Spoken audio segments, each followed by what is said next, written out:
The three professors had lived in the same house since they were born.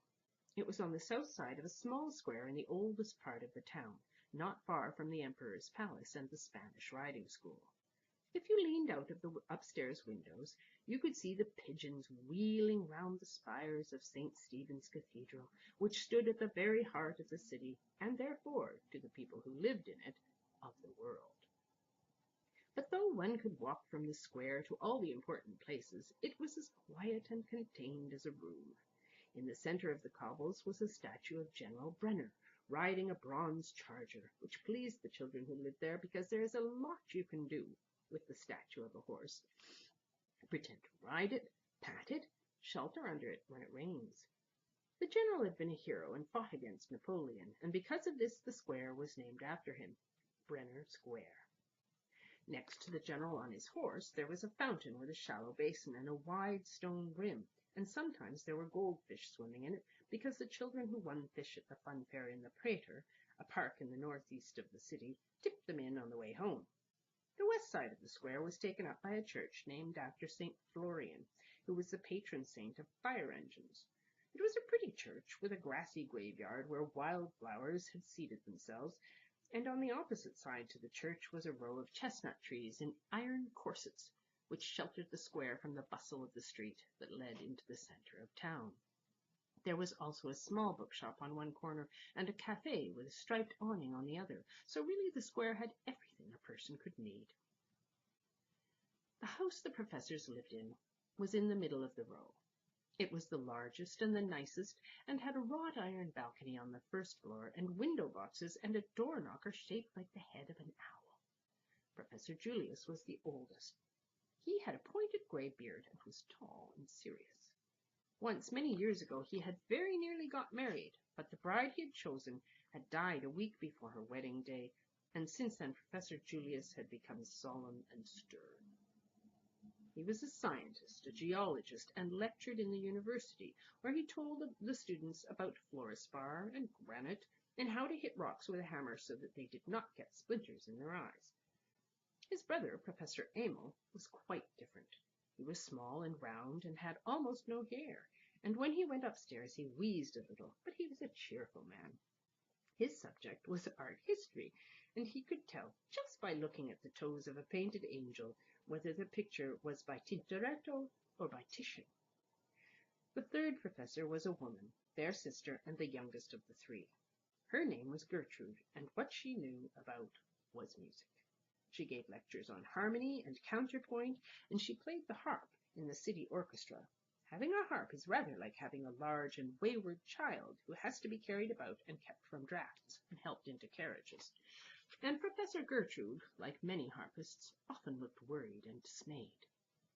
Needless to say, none of the three had ever in their lives boiled an egg or washed a pair of socks or made their beds, and when Ellie and Sigrid had their day off, they always left a cold lunch laid out.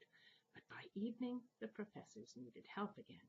Professor Julius had a whiskey and soda brought to his room to help him sleep. Professor Emil, who had a delicate stomach, needed a glass of warm milk and honey, and Professor Gertrude suffered from cold feet and always had a hot water bottle brought to her before she got between the sheets. So now they waited for their servants to return. Sigrid and Ellie were always back by 9 o'clock, but not today. "What shall we do?" asked Professor Julius, putting his head round the door of his room. "I suppose we had better go down and investigate," said his brother. So they made their way downstairs, past the drawing-room and the library, to the thick green baize-covered door that separated the house from the kitchen. Carefully they opened it. The wooden table was scrubbed white, the fender was polished, the stove had stayed alight. But where were Ellie and Sigrid? And where were the whiskey and the warm milk and the hot water bottle? Just at this moment the back door was opened, and the two women came in. Sigrid's hat was crooked, Ellie's hair was coming down, and she carried something in her arms. Silence fell. "What is that?"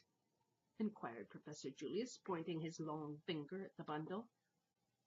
a baby, sir. We found her in a church. She'd been left, said Sigrid. We tried to take her to the nuns, said Ellie, but they were in quarantine for typhus.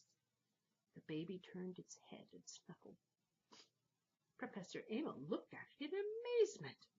He was used to pictures of the baby Jesus lying stiff and silent in his mother's arms, but this was different. It's absolutely out of the question that we should allow a baby to stay in this house, said Professor Julius, even for a day. Professor Amon nodded. The noise, the disturbance, said Professor Gertrude, not to mention what happens to them at the far end. It would only be till the quarantine is over, said Ellie. A few weeks. Professor Julius shook his head. Certainly not. I forbid it. Very well, sir, said Ellie listlessly. We'll take her to the police station in the morning. They'll have somewhere to put unwanted babies. The police station? Said Professor Amon. The child stirred and opened her eyes.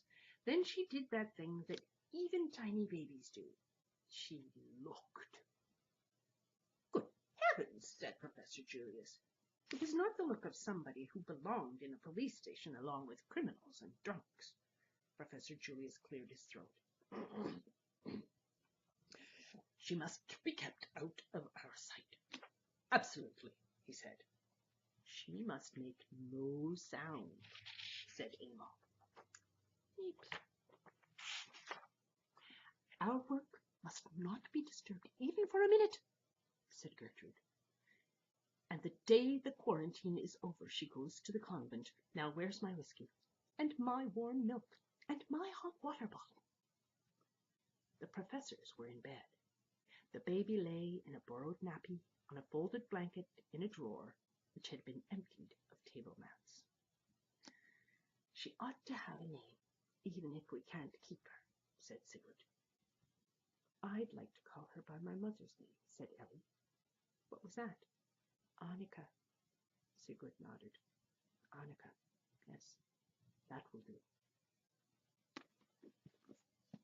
Yeah, Kazan.